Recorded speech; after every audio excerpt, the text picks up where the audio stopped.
วัดเชียงทองเมืองหลวงพระบางสปป.ลาวเวลา 18 นาฬิกา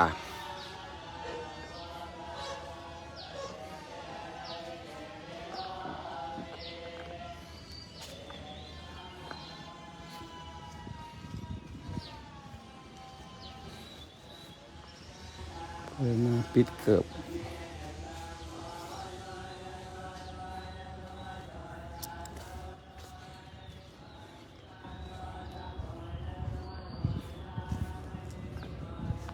กรุณาปิดหมวกเปิดหมวกและถอดเกือบเทศออกยูชู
เป็นกิจวัตรของพระภิกษุ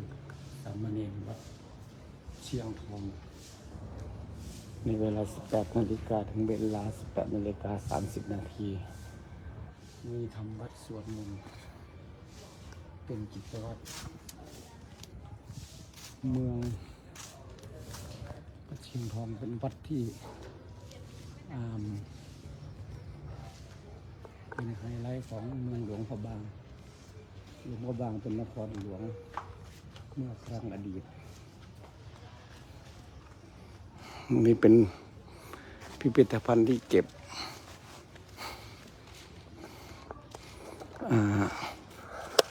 รถของโอ้ไอจั่วเสียงดีไว้ไอจั่ว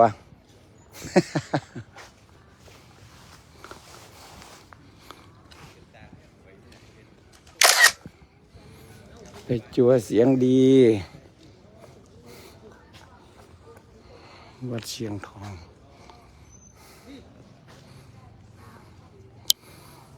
วันนี้มาพักที่ใกล้วัดเชียงทอง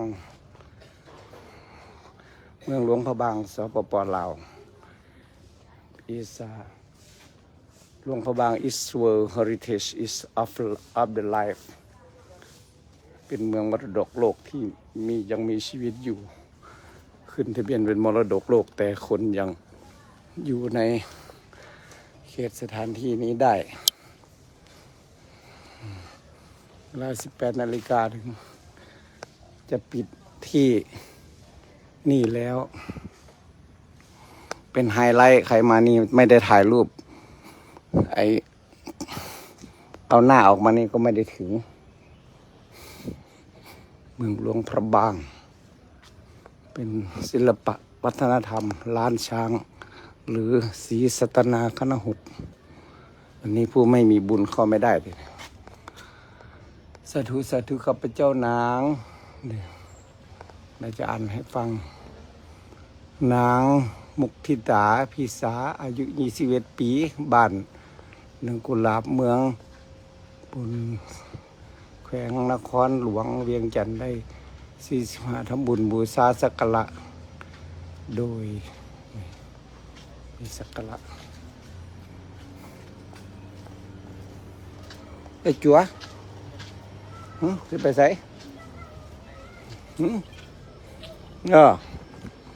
โอ้ไอ้จั๋ว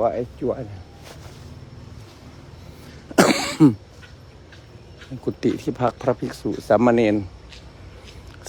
เขาเรียกจั๋วน้อยis novice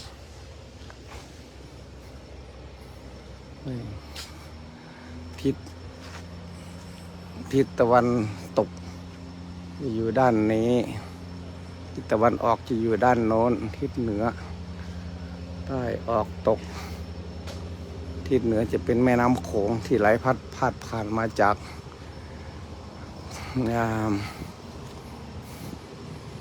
ข้างบน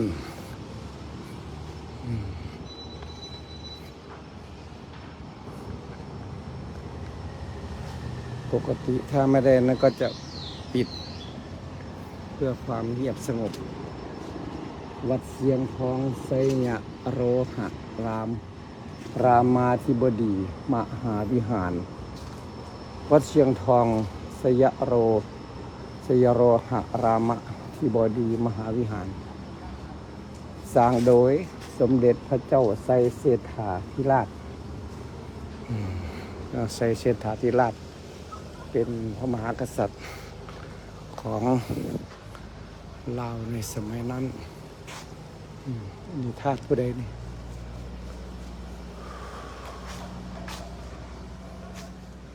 นครหลวงเวียงจันทร์นครหลวงพระบางนั่งรถไฟความเร็วสูง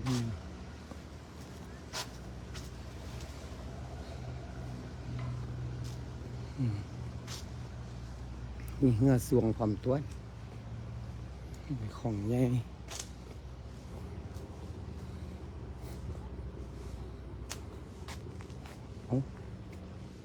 ลงทั้งใด